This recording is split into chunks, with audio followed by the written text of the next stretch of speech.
दोस्तों नमस्कार और आप देख रहे हैं न्यूज़ बकेट में आपका स्वागत है।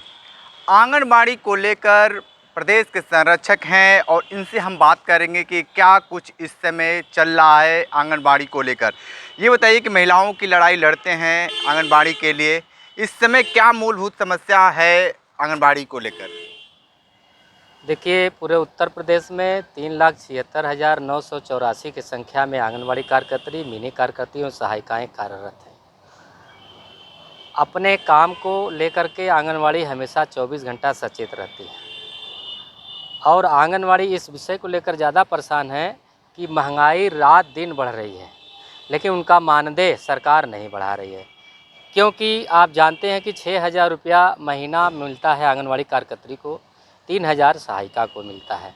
अगर आप 50,000 रुपया महीना कमाते हैं तो आलू का रेट आपके लिए भी 20 रुपया किलो होगा और 6,000 और 3,000 कमाने वाली हमारी सहायिका के लिए भी आलू का रेट 20 ही रुपया हो गया। तब आप समझ सकते हैं कि कैसे अपना परिवार चलाती हैं, कैसे पालन पोषण करती हैं। जबकि इस आंगनबाड़ी विभाग में आंगनबाड़ी ज़्यादातर विधवा, तलाकशुदा, परित्यक्ता, गरीबी रेखा के नीचे जीवन यापन करती हैं।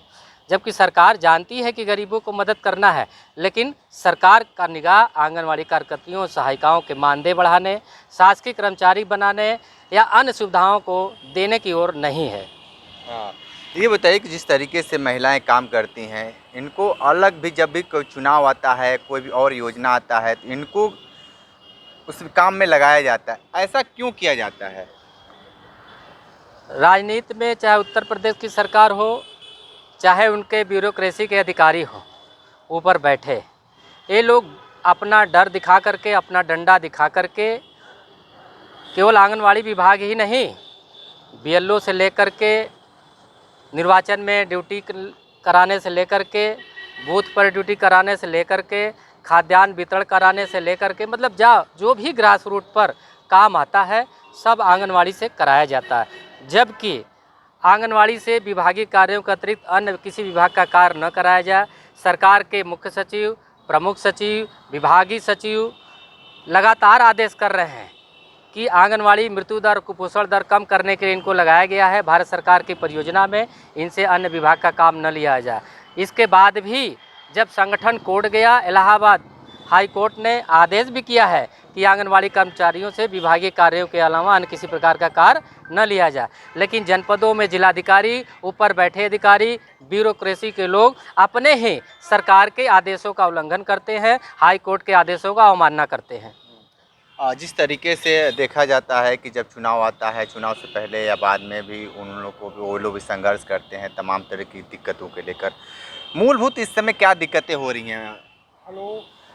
हमारी आंगनबाड़ी सबसे ज़्यादा परेशान ये है कि कहने के लिए तो बाल विकास में काम करती हैं, लेकिन ऐसा कोई विभाग नहीं है जिसमें विकास के काम में सहयोग न करती हो, काम न करती हो। इसको करने के लिए हम आपको बता दें कि केंद्र पर आने का समय तो निर्धारित है कि इतने बजे आपको जाना है, लेकिन उस केंद्र से आप 2 बजे घर जाएंगे कि 3 बजे जाएंगे कि 4 बजे जाएंगे कि 5 बजे जाएंगे कि 6 बजे जाएंगे, ये निर्धारित नहीं है। इसलिए हम लोग ये मानते हैं आंगनबाड़ी से केवल आंगनबाड़ी के साथ साथ अन्य विभाग का काम बंद कर दिया जाए तो आंगनबाड़ी का जीवन खुशहाल हो जाएगा। और अन्य विभाग का अगर काम लेते हैं सरकारी कर्मचारियों की भांति, इन्हें भी सरकारी कर्मचारियों की भांति मानदेय की जगह वेतनमान देते हुए सरकारी कर्मचारियों को दी जाने वाली सभी सेवाओं का लाभ इनको दिया जाना चाहिए।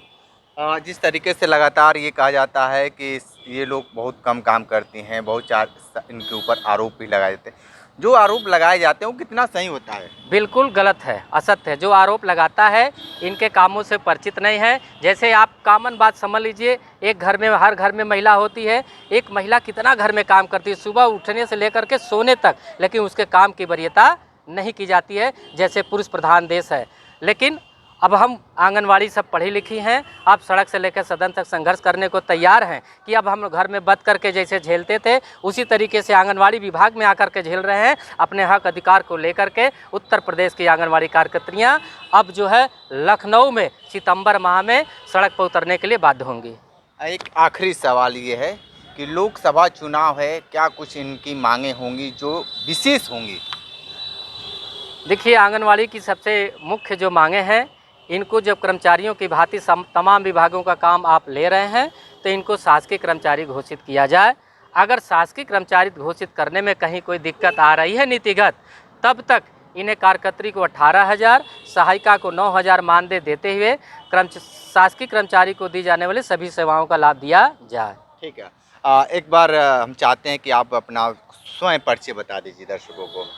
जी, मैं एक सामाजिक कार्यकर्ता हूँ जो संस्था बनाया हूँ उत्तर प्रदेश आंगनबाड़ी कर्मचारी कल्याण एसोसिएशन। उस संस्था में मैं उत्तर प्रदेश का संरक्षक हूँ और जनपद वाराणसी का जिला अध्यक्ष हूँ। ठीक है। तो आप देख रहे थे संरक्षक हैं उत्तर प्रदेश के आंगनबाड़ी को लेकर, लेकिन आंगनबाड़ी को लेकर जिस तरीके से इन्होंने प्रकाश डाला है, बहुत सारी दिक्कतें हैं और सरकार इस पे संज्ञान नहीं ले रही है। आपको बता दें बढ़ती महंगाई और आम लोग भी इससे परेशान हैं। और जो सच्चाई एक बात बहुत अच्छी इन्होंने कहा कि 50,000 कमाने वाले भी को भी महंगाई है और 8,000 रुपये वाले को भी। ग्राउंड जीरो से रिपोर्ट कर रहे थे, तो हमारे साथ बने रहिए न्यूज़ बकेट के साथ। में दीजिए इजाज़त, नमस्कार। पेश है न्यूज बकेट हिंदी मासिक पत्रिका। पढ़ें इस महीने की पूरी खबर विस्तार से हमारे न्यूज बकेट की मैगजीन में। हमारी ई मैगजीन को मुफ्त में पढ़ने के लिए अभी लॉगिन करें www.newsbucket.in पर। इसके अलावा रोज की ताज़ा खबरों के लिए हमारे YouTube चैनल को तुरंत सब्सक्राइब करें।